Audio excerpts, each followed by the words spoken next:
আসসালামু আলাইকুম। আশা করি সবাই অনেক ভালো আছেন। গণপ্রজাতন্ত্রী বাংলাদেশ সরকার সিভিল সার্জন এর কার্যালয়ে রাজশাহী একটি নিয়োগ বিজ্ঞপ্তি প্রকাশিত হয়েছে 18 নভেম্বর 2025। এখানে স্বাস্থ্য সহকারী পদে কারা কারা এবং কোন কোন জেলা থেকে আবেদন করতে পারবেন, শিক্ষাগত যোগ্যতা, আবেদন শুরু ও শেষ তারিখ, তার সব কিছু তুলে ধরবো এই ভিডিওতে। তাই ভিডিওটি না টেনে পুরোটাই দেখার অনুরোধ রইল।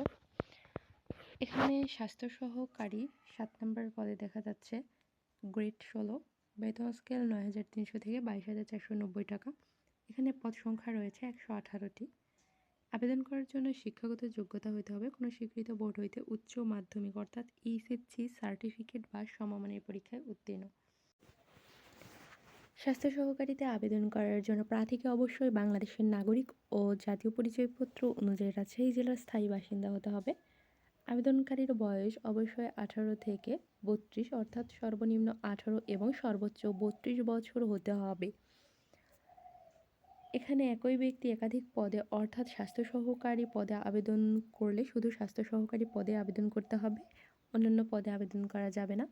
তাহলে সেক্ষেত্রে আবেদন বাতিল বলে গণ্য হতে পারে। স্বাস্থ্য সহকারী পদের ক্ষেত্রে প্রার্থী যে ওয়ার্ডের জন্য আবেদন করবেন সে ওয়ার্ডের স্থায়ী বাসিন্দা হতে হবে। একই ইউনিয়নের অন্য ওয়ার্ডের বাসিন্দাগণও আবেদন করতে পারবেন।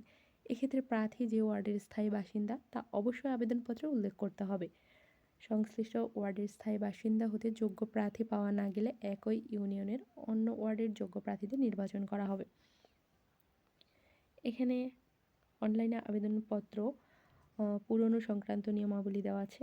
অনলাইনে আবেদনপত্র পূরণ ও আবেদন ফি জমা দেওয়ার শুরুর তারিখ হচ্ছে 24/11/25 অর্থাৎ নভেম্বরের 24 তারিখে আবেদন শুরু সকাল 10 ঘটিকায় এবং অনলাইন আবেদনপত্র জমাদানের শেষ তারিখ 14/12/25 অর্থাৎ ডিসেম্বরের 14 তারিখে বিকাল 5 ঘটিকায় অনলাইনে আবেদনপত্র জমাদানের শেষ তারিখ। যারা আবেদন করবেন তারা 24 তারিখ থেকে আবেদন করতে পারবেন। আর আপনি যদি আমার চ্যানেলের নতুন দর্শক হয়ে থাকেন তাহলে অবশ্যই চ্যানেলটি সাবস্ক্রাইব করে পাশে থাকবেন। ধন্যবাদ।